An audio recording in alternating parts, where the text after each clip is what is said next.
자, 오늘은 설교 전에 우리 짧은 동영상을 하나 먼저 보고 그리고 말씀을 좀 나누도록 하겠습니다. 지인이 좀 보내준 동영상인데 한번 좀 먼저 보도록 하시겠습니다.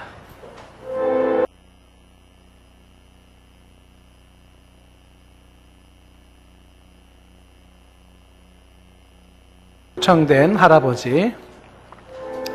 그런 사람들이 갑자기 일어나는 이유를 알지 못했다. 50년간 비밀을 숨겨온 노인.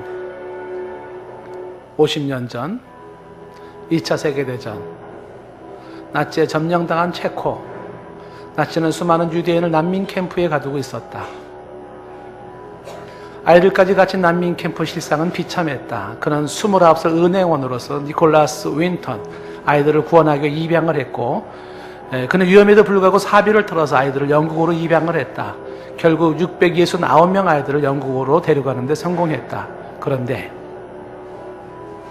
갑작스럽게 터진 2차 대전으로 250여 명의 아이들을 태운 마지막 기차가 멈추게 되었다.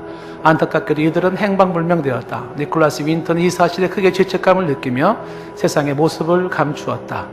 50년 후 니콜라스 윈턴의 부인이었던 그레테는 다락방에서 우연히 니콜라스의 수첩을 보게 되었다. 그곳에는 윈턴이 구원했던 아이들의 명단이 있었었다. 이 노트를 기자에게 이야기했고 기자는 TV에 출연을 예고했다. 이게 바로 그 노트입니다. 대단한 사진들이 들어있습니다. 윈턴 씨의 사진에 보이네요. 그가 구한 한 아이와 함께 있어요. 무거운 표정의 윈턴. 뒤에 보면 모든 아이들의 리스트가 이렇게 있습니다. 메라 디에먼트라는 아이도 보이네요. 지금 그의 노트에서 찾은 이름인데요. 그녀가 지금 여기에 나와 있습니다. 안녕하세요, 베라씨. 그리고 그녀가 니콜라스 윈턴 경영 옆에 앉았다는 사실을 말씀드려야겠습니다.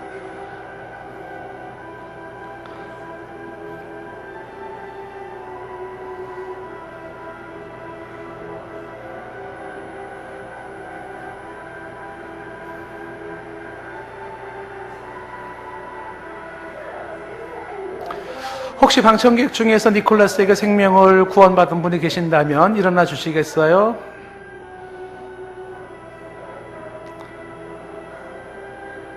이제 모두 성인이 된 아이들.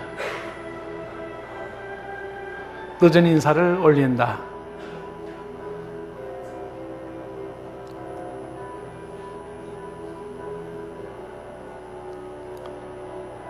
그가 구한 669명의 아이들은 가족을 이루어 6,000명이 되었다.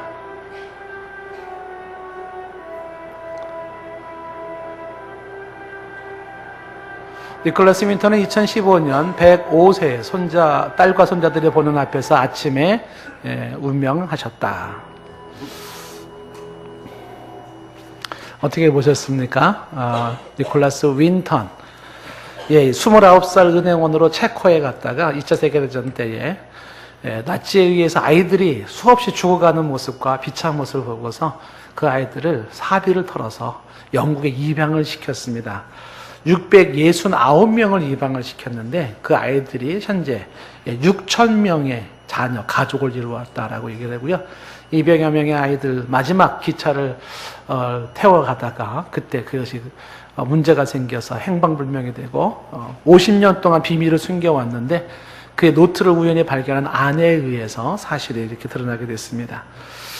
한 사람의 수고로 인하여서 669명 구원받은 사람이 바로 6,000명의 아이를 이루었다. 이 비슷한 내용이 이제 쉰들러 리스트라고 하는 오스카 쉰들러 이야기와 아주 흡사합니다. 여러분 그 영화를 보신 분은 기억이 나시겠지만 쉰들러 리스트에 보면 오스카 쉰들러가 유대인들을 1,100명을 구출시킵니다. 그리고 마지막에 쉰들러 리스트는 더 구할 수 있었는데 그러면서 흐느껴 울지요. 여기 있는 이 차를 팔았으면 10몇 명은 더 구원했을 것이고 여기 있는 이 반지를 팔았다면 2명은 더 구했을 텐데 한 명이라도 더 구할 수 있었으면 되는데 그러면서 이제 쉰들러가 같이 안타까운 모습에 울던 모습에 구원받은 유대인들이 또 가슴 아파했던 그런 장면도 있습니다. 한 명이라도 더 구할 수 있었는데 더 구할 수 있었는데 했던 것이 오스카 쉰들러의 이야기인 것입니다. 사람의 생명을 구한다는 것은 쉬운 일은 아닙니다. 그리고 사람의 생명을 구한다는 것은 참으로 귀한 일이기 때문에 역사는 사람의 생명을 구한 사람에게 초점을 두려고 하고, 사회는 사람의 생명을 구한 사람에게 또한 이슈를 삼고 초점을 맞추죠. 그를 역사와 사회는 영웅이라 칭하는 거죠. 영웅이라. 잊을 수 없는 고마운 사람이라 하는 겁니다. 왜 이토록 사람의 생명을 구하는 것을 역사와 사회는 중요하게 생각을 할까요? 일부 어떤 사람들은 사람의 생명, 타인의 생명을 아주 쉽게 여기고 함부로 대하는 경향이 있지 않습니까? 파리 목숨처럼 사람의 생명을 막대하는 사람이 있는 그런 반면에, 누군가는 자신의 생명을 아끼지 아니하면서 타인의 생명을 구원하는 사람이 있다는 것입니다. 차원이 전혀 다른 모습이죠. 그래서 자신의 사비를 털고 생명을 걸어서라도 누군가의 사람을 구원한다라고 하는 것은 사회와 역사가 높이 평가하는 아주 고귀하고 소중한 일로 여기고 있는 것입니다.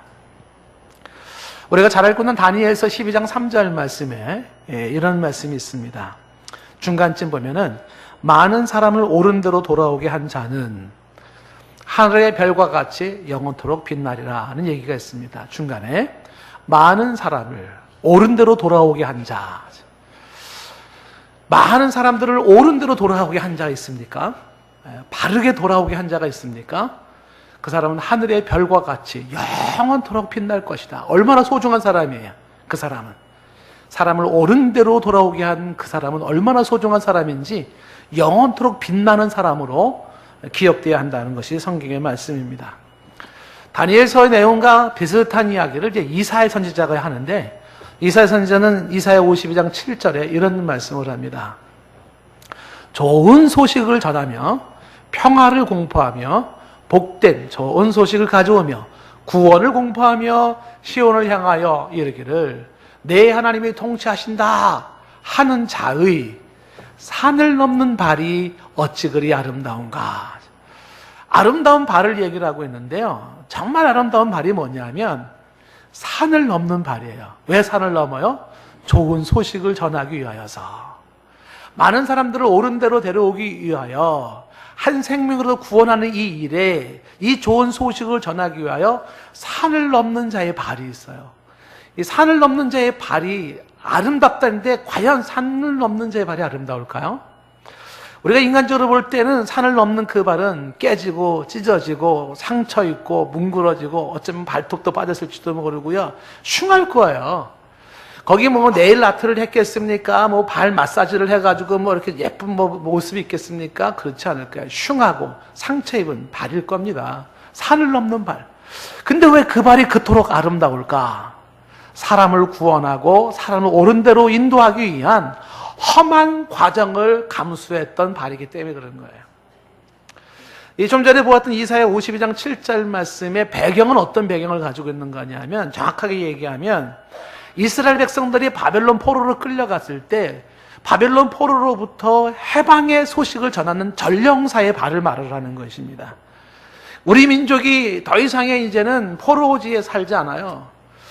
우리에게는 이제 자유가 주어졌단 말입니다. 우리에게는 새 삶이 주어졌어요 하고 이거를 선포하기 위한 전령이 달려가는데, 그것이 산을 넘는 발이에요.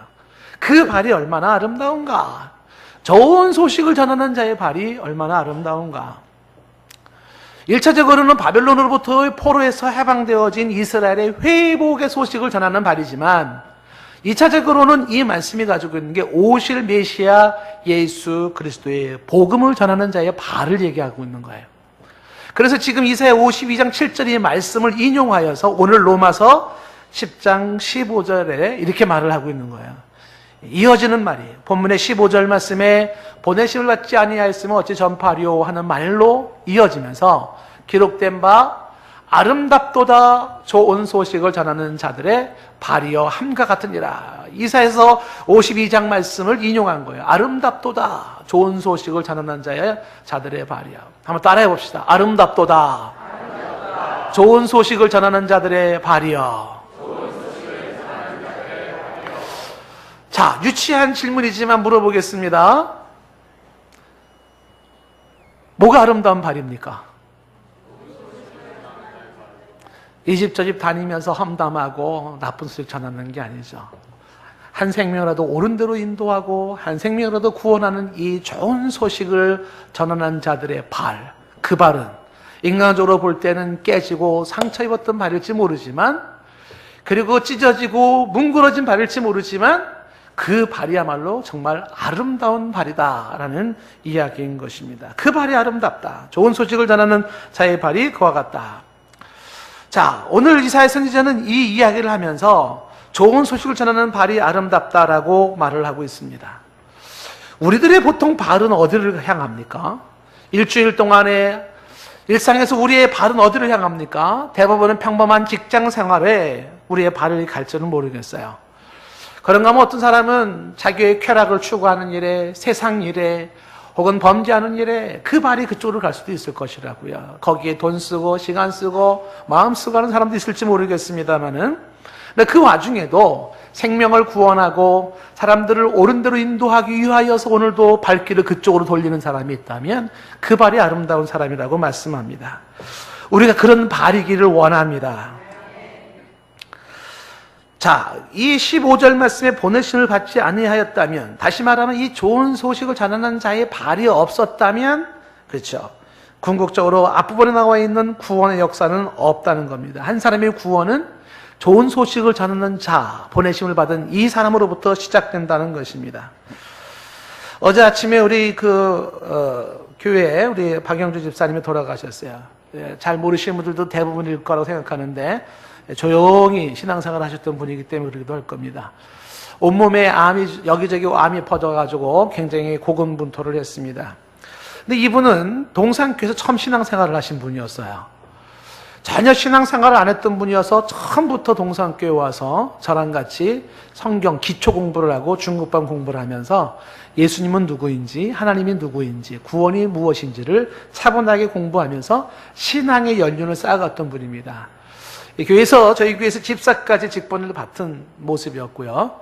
근데 이분이 그 암으로 고생을 하시다가 지난 수요일 날에 의식도 좀 왔다 갔다 하시고 좀 위독하다는 말을 듣고 수예배 끝난 후에 우리 권사님 집사님들과 함께 병원에 신방을 갔습니다. 산소 호수를 코에 꽂고 있었고요. 그리고 의식은 있는 것 같은데 말은 못하고 거동은 못하고 힘겹게 숨을 쉬고 계셨던 분입니다. 보니까 정말 오래 살지 못할 것 같은 느낌이 좀 들기도 했습니다.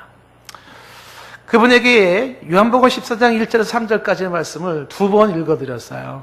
우리가 평상시 성경 공부했던 내용을 다시 한번 상기시켜 드린 것입니다. 너희는 마음에 근심하지 말라. 하나님을 믿으니 또 나를 믿으라. 내 아버지 집에 거할 곳이 많도다. 그렇지 않으면 너희에게 일렀으리라. 내가 너희를 위하여 거처를 예비하러 가노니 가서 너희를 위하여 거처를 예비하며 내가 다시 와서 너희를 내게로 영접하여 나 있는 곳에 너희도 있게 하리라. 이 말을 2번 읽어드렸습니다. 아버지 집에는 거할 곳이 많다고, 주님이 오셔서 영접하시고 우리는 주님이 계신 그곳에 거하게 될 거라고 이야기를 했습니다. 고개를 끄덕끄덕거리시더라고요. 그 와중에 기도할 때도 하얀 눈동자가 보이는 만큼 힘겨운 모습으로 기도하시면서 끄덕이는 모습을 보았어요. 나름 좀 유머도 있으셔서 같이 가볍게 이렇게 이야기도 나눴던 분이기도 하지요. 병원에 신방 갔더니 병원에서도 뭔가 컴퓨터로 인터넷 검색하면서 그때까지만 해도 건강했었어요. 제가 숙제를 줬죠. 병원에서 하루에 3장씩 성경을 읽으시라고. 그래서 하루 일주일에 27장 성경을 읽으라고. 목사님 너무 많아요. 좀 깎아주시면 안 돼요. 그래서 제가 그래 깎아주면 남는 게 없다고, 읽으시라고 이런 농담까지도 했습니다만은 결국 이제 그분은 그렇게 어제 아침에 돌아가셨어요. 더 이상의 질병이 없는 곳으로 가셨고 눈물이 없는 곳, 사망이나 애통함, 아픔이 없는, 암덩어리가 없는 곳으로 가셨어요. 주님이 계신 곳으로 가셨죠. 그분이 천국에 입성했을 때 아마 천국 문이 열리면서 빵빠르게 울릴 것이고, 아무래도 아브라함이 먼저 안아주었을지 혹은 모세가 먼저 안아주었을지, 아니면 엘리야가 먼저 알아줬을까요? 사도 바울이 먼저 알아줬을까요? 천국의 백성들이 무척 기뻐했을 거예요. 예수님도 흐뭇한 모습으로 그를 안아주셨을 것입니다. 한 생명의 죽음은 인간적인 아쉬움과 그리고 슬픔으로 찾아오지만 또 한편으로는 그분은 참 복받은 사람이라는 생각을 하게 되었습니다. 왜냐하면 처음 예수를 알게 되고 처음 하나님을 알게 되고 성경 공부를 통하여 천국의 복된 소식을 들었기 때문입니다. 시흥동에서 부동산을 하시면서 최마른 권사님의 전도를 받아서 저희 교회에 왔습니다. 그리고 와서 복음을 듣고 성경 공부를 하며 믿음을 키웠던 분입니다. 결국은 59살, 60이 안 된 채 하늘나라에 가셨지만 그분을 바라보면서 전도의 가치, 전도의 보람이 이런 거구나 하는 걸 새삼 느끼게 되었습니다. 누군가가 전해주지 않는다면 사람들은 복음을 알 수가 없고 들을 수가 없어요. 알 수도 없고 들을 수가 없다면 믿을 수 없을 것이고, 믿지 못한다면 주를 부를 수 없을 것이고, 주를 부리지 못한다면 구원받지 못했을 것입니다. 역사는 가정할 수 없는 것이라고 하지만 만약에 그분이 누군가가 전도하지 않았고 이 복음을 듣지 못했다면 그분 지금 지옥 형벌에 가 있겠죠. 안타까움이 얼마나 큽니까? 한 사람의 구원을 위하여서 주 예수 그리스도께서 산을 넘고 강을 넘고 바다를 건너 양을 찾는 목자의 심정처럼 한 심령이 죽게 돌아오는 것은 하늘에서 너무 큰 일인데, 그 영혼을 구원하는 한 사람 한 사람을 구원하는 그 발길은 얼마나 소중한가, 얼마나 아름다운가, 얼마나 복된가. 오늘 그 말씀을 하고 있는 것입니다. 우리가 로마서 말씀을 통하여서 예수 그리스도를 통한 구원을 말씀하고 있지 않습니까? 그를 통해서 이루어진 죄사함과 그를 통해 이루어진 하나님의 의가 믿음으로 우리의 것이 된다는 것을 보았지 않습니까? 궁극적으로 그 예수 그리스도 반석 되신 그를 믿을 때 부끄러움을 당하지 않는다는 이야기를 우리는 들었습니다. 그 예수님이 나의 예수님이 되어야 하는데, 그러기 위해서는 그를 믿고 구원을 받아야 되는 거예요. 오늘 말씀 13절 말씀은 이 내용이 이어지는 말씀인데, 누구든지 주의 이름을 부르는 자는 구원을 받으리라 라고 말씀하고 있습니다. 여기 주의 이름이라는 주라는 단어와 부르는 자라는 이 부른다라는 단어를 주목할 필요가 있습니다. 주의 이름을 부른다. 신약 성경에서 주라고 하는 건 예수 그리스도를 의미합니다. 예수 그리스도 이름을 부르는 자는 구원을 받는다라는 것이죠. 사도행전에서 많이 나오는 말 아닙니까? 주의 이름을 부르는 자는 구원을 얻는다, 이런 말이 많이 나오잖아요. 그런데 예수님의 이름을 부른다라는 이 부르는 자라는 건 단순하게 주여, 예수여, 하나님 이렇게 부르는 그런 부름이 아닙니다. 요 말씀이, 똑같은 말씀이 인용된 것이 어디냐면 요엘서 2장인데, 요엘서 2장 2장 32절 말씀에 보면은 이렇게 말씀이 나와 있어요. 누구든지 여호와의 이름을 부르는 자는 구원을 얻으리니 라고 되어 있어요. 구약 성경의 여호와의 이름과 신약 성경의 주의 이름이, 신약 성경의 주가 예수 그리스도이기 때문에 구약의 여호와와 신약의 예수 그리스도는 동격인 것을 말씀하고 있는 거예요. 삼위일체 하나님의 한 증거인 것입니다. 여호와의 이름을 부른다라고 하는 이 부른다라는 개념이 여기서 또 지금 카라라고 하는 히브리 단어인데, 이 부른다라는 것이 아담과 하와의 이야기 속에서 이 단어가 처음 등장이 어디서 나오냐면, 아담의 아들 중에 셋이 있어요. 셋. 가인과 아벨이 있었는데 가인이 형의 아벨을 죽임으로 인하여서 경건한 믿음의 자손이 끊어지고, 그리고 사람을 죽이는 가인의 후손만 남게 된 상태에서 그 다음에 아담과 하와가 난 아들이 셋이에요. 근데 그 셋에 의해서 태어난 자손들, 그때 그들에 의해서 비로소 여호와의 이름을 불렀다라는 것이 나와요. 창세기 4장 26절 말씀인데, 이 창세기 4장 26절에 셋의 아들들 이야기와 함께 비로소 여호와의 이름을 불렀더라라는 게, 불렀다라는 게 카라라는 단어예요. 카라. 그 여기서 불렀다라는 개념이 좀 전에 요엘서 말했던 부르는 자는 구원을 받는다는 말로서 단순한 외침이 아니에요. 믿음을 담은 고백의 부름이에요. 하나님에 대한 믿음을 가진 자들이 고백의 부름을 바로 여호와의 이름을 부르는 자라고 얘기를 한 겁니다. 바꿔 얘기하면 이걸 신앙 고백하는 자, 이렇게 바꿔 말할 수가 있습니다. 로마서 10장 13절 말씀, 오늘 말씀에 주의 이름을 부르는 자라고 하는 것은 예수 그리스도의 이름을 신앙 고백하는 자, 이렇게 바꿔 말할 수 있을 것입니다. 예수님을 믿고 그를 향해서 입술로 고백하는 거죠. 마음으로 믿고 입으로 시인하는 자, 이렇게 되는 거죠. 그거를 주의 이름을 부르는 자라고 했고 그들에겐 구원이 임한다는 겁니다. 믿고 신앙 고백하는 자들에게 구원이 이른다는 것인데, 그런데 이 이야기는 계속 이렇게 되는 거죠. 이어지는 14절 말씀에 그런즉 그들이 믿지 않는 이를 어찌 부르겠는가. 무슨 얘기입니까? 부르려면, 신앙 고백을 하려면 뭐를 해야 된다? 먼저 믿어야 한다는 것입니다. 믿어야 된다. 믿지 않으면 어찌 부르겠는가. 근데 사람들은 왜 또 믿지를 않을까요? 듣지 못했기 때문이라는 겁니다. 듣지 못했기 때문이라는 거예요. 다시 말하면 들어야지 믿음이 생긴다라는 거예요. 들어야 믿음이 생긴다. 사람들이 듣지를 못한다는 거예요. 뭘 듣지를 못했을까요? 지금 우리가 예배 때마다 계속 얘기하고 있는 로마서의 말씀들 있잖아요. 예수 그리스도의 복음, 하나님의 의에 대한 이 복음, 믿음으로 이루어지는 이 복음 있잖아요. 그거를 사람들이 듣지 못했어요. 그래서 믿지 못하는 거예요. 의외로 사람들이 예수님에 대해 제대로 들어본 적이 없어요. 여기 여러분들 지금 많은 분들이 예배 드리시고 있지요. 통계는 안 나봤지만요, 굉장히 절대 다수 사람들이요 아직도 예수님이 누군지 몰라요. 안타깝습니다. 수도 없이 얘기를 했어도 귀담아 듣지도 않았고 누가 제대로 얘기해 준 적도 없는 상태에서 듣지 못함으로 인하여서 믿지 못하는 자들이 많아요. 신학생이 신학을 공부하겠다고 와서 면접을 봤습니다. 물었습니다. 복음이 뭡니까?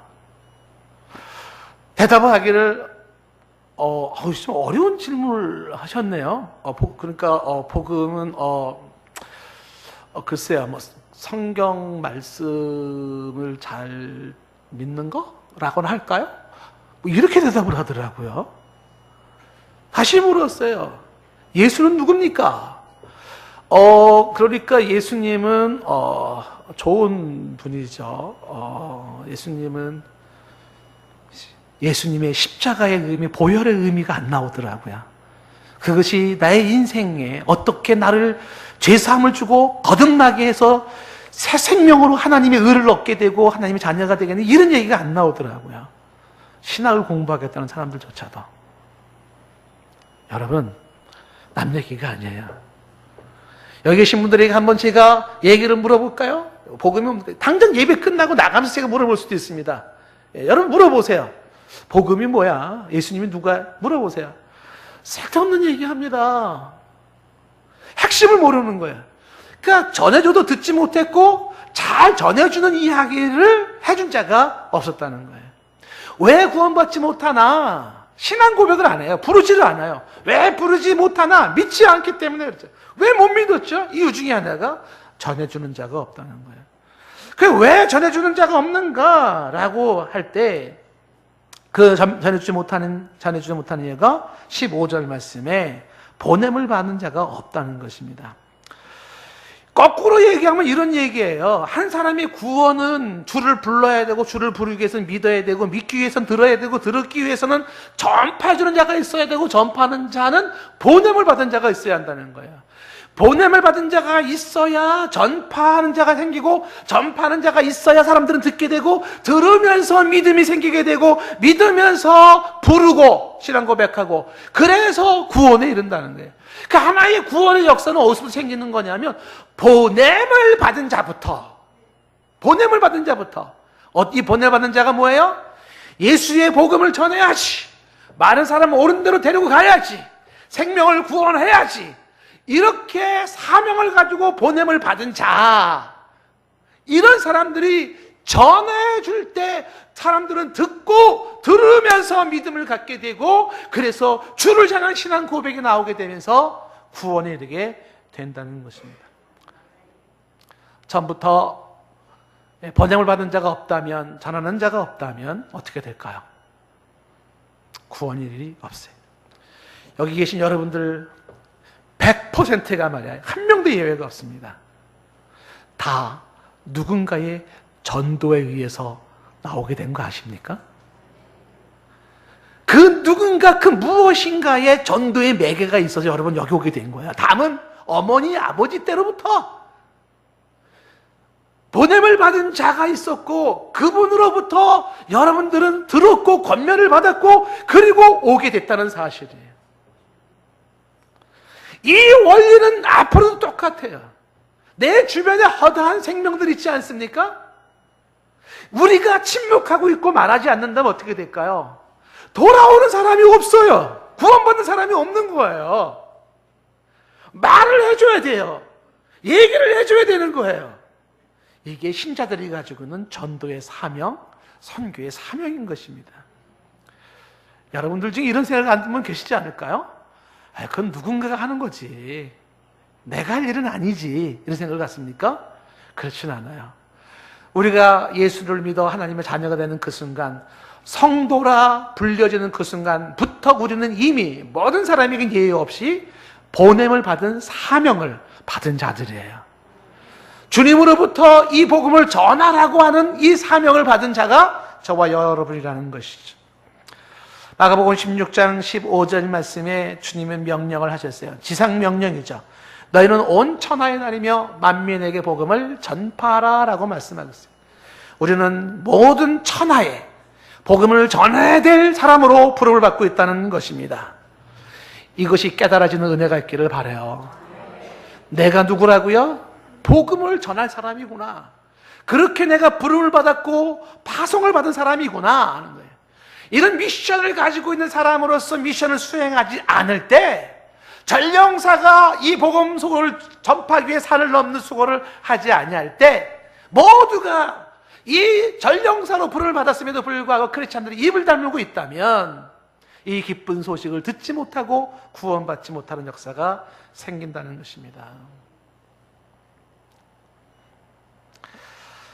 새벽에 우리가 말씀을 보고 있는데 열왕기하 7장 말씀을 보고 있어요. 거기 이런 스토리가 하나 나옵니다.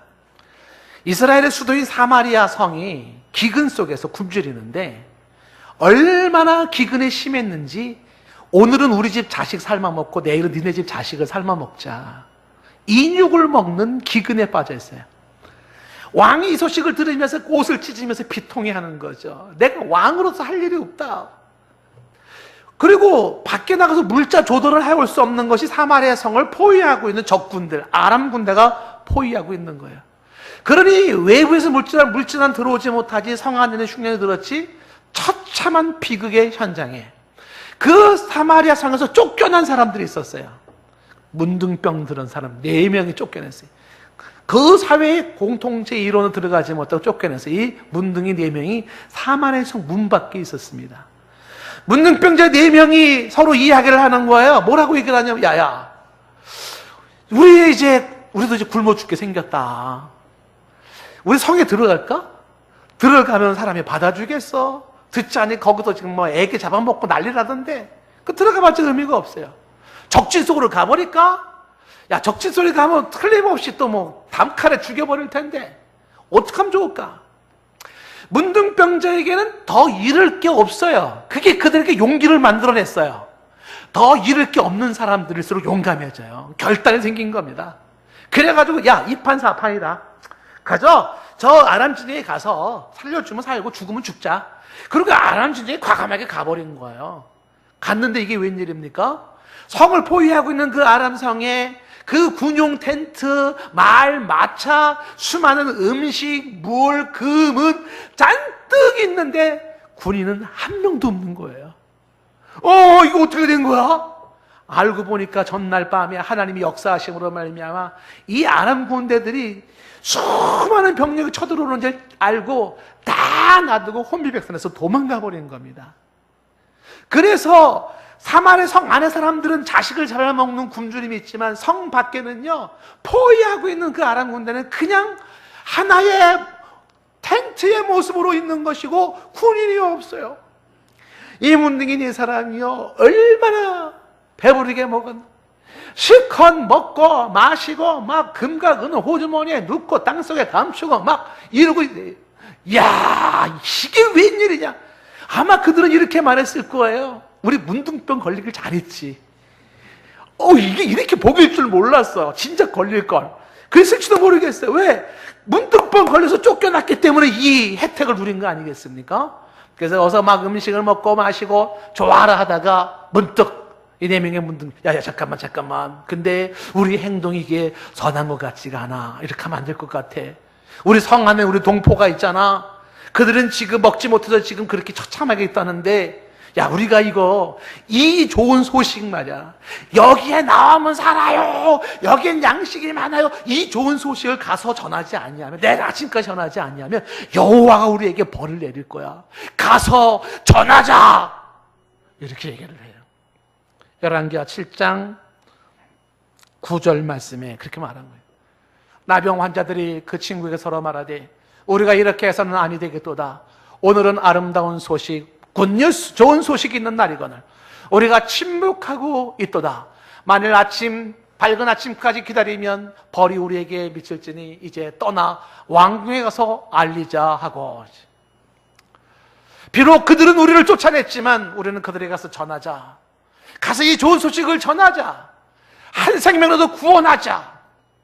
오스카 쉰들러가 울면서 했던 말처럼 한 명이라도 더 구원할 수 있었을 텐데, 이 안타까운 모습으로 가서 전하자 하고 동족을 살리는 것이 문둥병됐어요. 저는 여러분들에게 좋은 소식을 전하는 발이 얼마나 아름다운 것인지 이 선교의 필요성을 말씀하면서 한 인물을 좀 소개하고 설교를 마치고 싶어요. 윌리엄 캐리라는 사람을 여러분에게 좀 소개를 합니다. 이 윌리엄 캐리는 왜 우리가 주목할 만한 사람이냐 하면, 종교개혁 이후에 개신교 선교를 시작하신 분이 사실상은 윌리엄 캐리로 보는 공식적인 선교가, 물론 그 이전에도 선교가 있었습니다만은 개신교라고 하는 우리 장로교, 이런 개신교가 일어난 이후에 당대 사람들은요 선교 개념이 없었어요. 근데 이걸 깬 사람이 누구냐면 저 윌리엄 캐리라는 사람입니다. 이 사람이 그 선교의 필요성을 강조하면서 선교 의식을 심어놔서 영국을 선교하는 나라로 만들게 되고, 영국을 중심으로 미국과 세계의 선교가 활성화되기 시작하고, 그 혜택을 받은 게 조선반도 저와 여러분이기도 해요. 그 첫 단추를 누가 풀었냐면 저 윌리엄 캐리가 열었습니다. 저 윌리엄 캐리를 소개하면 1761년도에 영국의 노햄프톤에서 태어난 사람이에요. 가난하게 태어났어요. 근데 가난해서 공부를 해본 적이 없지만 명석한 두뇌는 천재적인 두뇌를 가지고 있었어요. 근데 천재적인 두뇌가 있으면 뭐래요? 공부할 수 있는 기회가 없었는데, 그래서 그는 15살 때부터 구두방에서 일을 하기 시작을 하죠. 28살까지. 그때 이 윌리엄 캐리의 무명의 한 사람이 전도를 하게 되었고 성경을 접하기 시작해요. 그리고 이 윌리엄 캐리가 예수님을 향해 눈이 열리기 시작했고, 그리고 그는 그 이후로 성경에 심취하기 시작을 합니다. 복음을 알고 성경을 알기 시작했을 때 그게 그의 가슴을 흔들기 시작을 하죠. 그래서 그는 구두방에서 일을 하면서도 평신도 목회를 하기 시작을 해요. 주변 사람들이 이렇게 묻습니다. 캐리 이상하네. 당신은 구두를 만드는 일보다 설교 준비하는 시간을 더 많이 쓰는데 왜 그런가? 그때 윌리엄 캐리가 대답을 합니다. 나의 본업은 복음을 전하는 것이요. 캐리의 사진 계속 올려놓으세요. 나의 본업은 복음을 전하는 것이요, 잃어버린 영혼을 찾는 일입니다. 구두 수선하는 일은 이 복음 전하는 일을 위하여 하는 것에 불과합니다 라고 얘기를 해요. 1781년도 20살에 주인집 처제와 결혼을 하면서 윌리엄 캐리는 비극을 경험하기 시작해요. 그 결혼한 부인이 글자조차 읽을 수 없는 아주 문맹이에요. 그리고 윌리엄 캐리의 명석한 두뇌와 정말 머리가 굳어 있는 것 같은 부인과 이게 안 맞아요. 계속 신호는 빈곤과 그 다음에 마찰로 비참한 생활이 이루어지면서도 윌리엄 캐리 마음속에는 예수 그리스도 이 복음을 전해야 한다, 이거 하나가 그의 가슴을 치기 시작했던 것입니다. 1785년도에 24살 때 침례계 목사님들이 침례계 목사직을 맡으면서 한 교회를 담임하기 시작하고, 국선장의 항해기라는 그런 책을 읽으면서 가슴에 뛰면서 세계를 깨워야 한다, 복음을 전해야 한다, 그 마음이 그를 지배하기 시작했어요. 당시의 목사님들이나 수많은 사람들은 선교나 전도는 누가 따로 한다고 생각했어요. 그것이 12제자들 그들에게는 국한된 이야기지 지금 우리에게는 그런 게 굳이 필요 없다고 모두가 생각했던 그때에 목사님들이 모인 곳에서 윌리엄 캐리가 제안을 했습니다. 우리 선교해야 되지 않나요?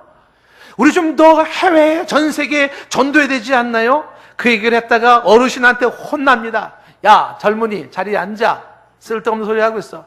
만약 하나님께서 저 전 세계 이방 사람들을 구원한다면 너나 우리 없어도 하나님 얼마든지 할 수가 있어. 괜히 까불고 나서지 마. 그리고서 윌리엄 캐리를 짓눌러 놨습니다. 그런 무지의 말에 윌리엄 캐리의 마음이 접어지지는 않았어요. 1892년도 31살 때 그런 소책자를 발행해요. 이방인을 구원하기 위한 기독교인들을 강구해야 할 수단들, 이 책자를 발행하면서 사람들이 한 명 두 명 마음이 움직이기 시작을 해요. 그리고 어느 날 목사님들이 모인 자리에서 이사야 54장 2절에서 4절까지 말씀을 가지고 선교를 하기 시작했어요. Expect great things from God. Attempt great things for God. 이게 윌리엄 캐리가 강조하는 핵심이에요. 하나님으로부터 위대한 일을 기대하십시오. 하나님을 위하여 위대한 일을 시도하십시오. 이 메시지의 사람들은 흔들리기 시작했고 몇몇 사람들이 동조하는 사람들이 모여서 최초의 침례교 선교회 베프티스트 미셔너리 소사이어티라고 하는 선교단체가 형성이 되기 시작해요. 그리고 윌리엄 캐리는 결단을 하죠. 아무도 가지 않는 선교 내가 가겠다라고 생각하고 당시에 가장 사람들이 영국에서 가깝게 여겼던 게 인도인데 인도를 향해 가기를 마음을 먹었어요. 그러나 그것은 쉬운 일은 아니었습니다. 그가 선교사로 가려고 했었을 때 제일 첫 번째 반대했던 게 그의 아내였습니다. 그의 아내는 아주 결사적인 반대를 했습니다. 어린아이들이 줄줄이 있는데 애들 데리고 어딜 가겠다는 거냐. 영국에서 인도까지 배로만 다섯 달이 걸리는데 5달 동안 배 타고 거기 가서 뭐 하겠다는 거냐. 인도라는 나라는 아주 열대 지방인데 거기서 평생을 살겠다고? 당신이 가장 맞아? 그래서 윌리엄 캐리를 거부했어요. 그 윌리엄 캐리 행동에 대해서 그의 아버지도 미친놈이라고 이 윌리엄 캐리가 욕을 해댔어요. 그리고 윌리엄 캐리는 그곳에 가기도 어려운 또 하나의 이유 중에 하나가 뭐냐면 당시 정세가 프랑스가 영국을 공격하면서 전쟁 상황에 빠져있는 모습이에요. 그리고 선교를 가겠다 그러니까 그 교회 성도들이 한결같이 말렸어요. 안 됩니다. 가면 안 됩니다. 왜 그런 짓을 하십니까? 그럼에도 불구하고 윌리엄 캐리는 떠나죠. 최초의 선교는 이렇게 어렵게 시작이 되어져요. 그 떠날 때 같이 의사했던 토마스라는 사람과 함께 그 부부와 함께 떠나요. 떠나는데 배 타고 떠날 때 또 돈을 잃어버려가지고 배삭스를 구하지 못해요. 그때 부인이랑 연락이 돼가지고 부인이 하는 소리가 뭐냐면 내 여동생이 지금 당신 같이 하고 싶다고 하는데 여동생 데려가면 내가 같이 동행하고 돈 좀 대주겠다. 그래서 그 조건으로 부인과 여동생 처제를 데리고서 동행을 하게 되는 거죠. 이 부인은요, 윌리엄 캐리 선교할 때까지 도움을 하나도 준 적이 없어요. 선교학자들이 그 부인이 윌리엄 캐리를 도왔던 게 딱 한 번 있었다 그래요. 부인이 죽어준 거. 그거 외에는 윌리엄 캐리를 돕지를 못해요. 그 윌리엄 캐리가 어디를 가냐면 캘커타를 가는데 여러분은 테레사 수녀가 더 익숙할 거예요. 그 테레사 수녀가 간 곳이 윌리엄 캐리가 먼저 그곳에 갔던 곳이에요. 거기서 그 윌리엄 캐리는 칼리라고 하는 염소를 잡아 죽이는 피 흘리는 의식을 보기 시작하면서 충격을 먹기 시작하죠. 그리고 거기에 인도에는 사티지도를 윌리엄 캐리가 보기 시작했어요. 사티지도는 남편이 죽으면 살아있는 부인도 같이 불태워 죽이는 거예요. 혹은 땅에다가 묻어버려요. 살아있는 부인을. 그것이 성스러운 예식이라고 그들은 믿고 있어서 이렇게 해서 과부들이 죽어가는 사람이 1년에 10,000명 이상이 되었었어요. 윌리엄 캐리는 충격 먹습니다. 그리고 또 하나가 겐지스 강에는 집안에서 가장 잘생기고 똑똑한 아들을 갖다가 강에다 집어던지는 의식이 있어요. 어린아이를. 그 아이를 집어던질 때 강에 악어가 이를 벌리고 생채로 그 아이를 씹어먹습니다. 이거는 정부가 막지를 못해요. 야만적인 행위가 종교의식으로 가득했던 그 인도 땅에 윌리엄 캐리 가서 배척을 당합니다. 성경을 번역하면서 성경을 읽게 해야 됐다고 하고 1년 만에 인도 성경을 번역해요. 이즈를 앓으면서 끙끙 앓으면서. 그리고 윌리엄 캐리의 아들이 거기서 죽어요. 가장 장래가 촉망받던 눈이 초롱초롱한 아이가 죽으면서 부인은 미쳐버려요. 그리고 그 부인은 윌리엄 캐리에서 찢어버리고 던져버리고 광란을 일으키자 집을 다 뒤집어엎고, 이게 윌리엄 캐리에게 주어진 일이에요.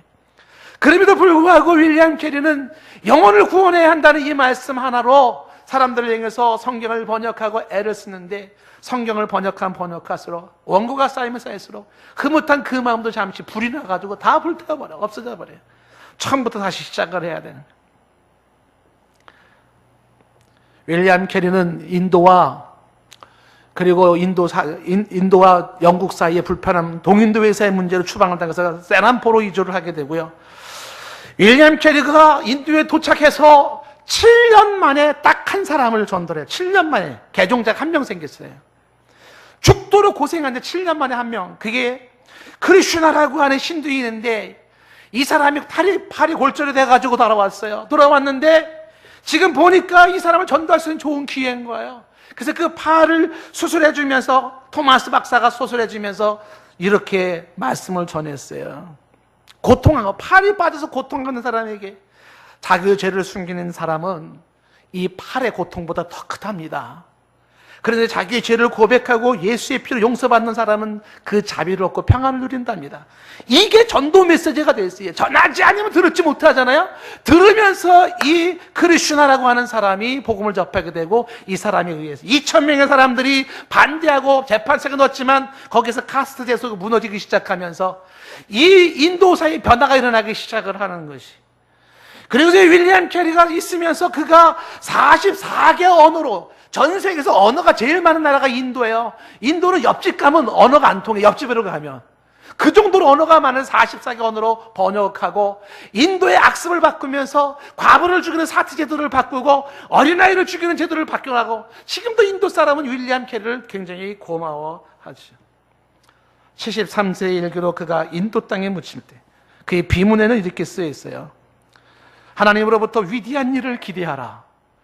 하나님을 위하여 위대한 일을 시도하라. 제가 윌리엄 캐리 집에도 가봤습니다.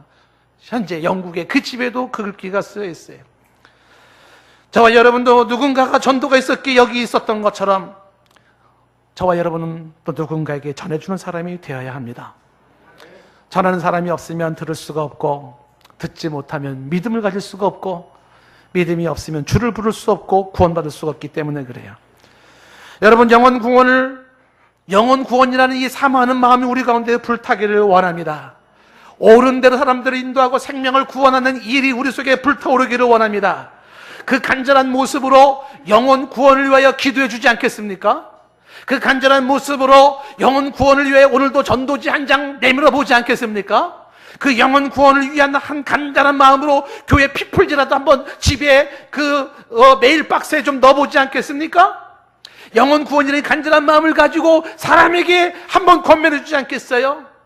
돌아가신 박영주 집사님처럼 그 누군가의 전도가 있다면 그 인생의 영혼을 영원히 바꿔놓을 수 있는 것인데 말이에요. 하나님은 전도에 미련한 것으로 믿는 자들을 구원하기를 원하고 계세요. 우리 입술을 통하여서, 발을 넘는 우리의 발을 통하여서, 산을 넘는 우리의 발을 통하여서 전도가 이루어지기를 원하는 거죠. 전도가 필요한 이유, 선교가 필요한 이유, 여기에 있는 것입니다. 선교사로 가시겠습니까? 아니면 선교사를 보내시겠습니까? 아니면 선교사를 후원하시겠습니까? 아니면 선교사를 영접하시겠습니까? 어떤 모습으로든지 간에 우리는 선교에 동참할 수 있다는 것입니다. 저는 우리 교회 성도님들이 여기에 처음 교회 나오신 분도 계실지 모르고, 그리고 아직 등록이 안 된 분도 계실지 모르지만, 저는 그런 마음을 가지, 우리 교회의 유치부 어린이날에서부터 노년의 일까지 모두가 이 선교에 동참했으면 좋겠어요. 한 달에 10,000원이라도 선교 헌금을 내보는 건 어떻겠어요? 저는 그랬으면 좋겠습니다. 모두가 함께 한 마음으로 선교 헌금에 동참하는 거. 한 달에 10,000원이 부담이 된다면 한 달에 1,000원도 좋아요. 한 명도 빠짐이 없이 모두가 함께 동참해서 이 선교에 우리가 함께 마음을 모은다면 얼마나 기쁠까. 워낙에 우리의 이 선교적인 노력으로 말미암아 한 생명이라도 더 구원에 이르는 역사가 있었으면 좋겠습니다. 선교적 열정으로 내 주변의 죽은 영혼들을 구원하여서 훗날에 우리의 생명이 다할 때 눈물을 흘리면서 더 구할 수 있었는데, 내가 이걸 팔았다면 10명은 구원할 수 있었을 텐데, 이 반지를 팔았다면 2명은 더 구원할 수 있었을 텐데, 더 구원할 수 있었을 텐데 그런 안타까움이 있을지 모르겠어요. 여기에 예외는 없습니다. 선교의 필요성, 우리 모두를 향한 하나님의 간절한 눈물겨운 마음이에요.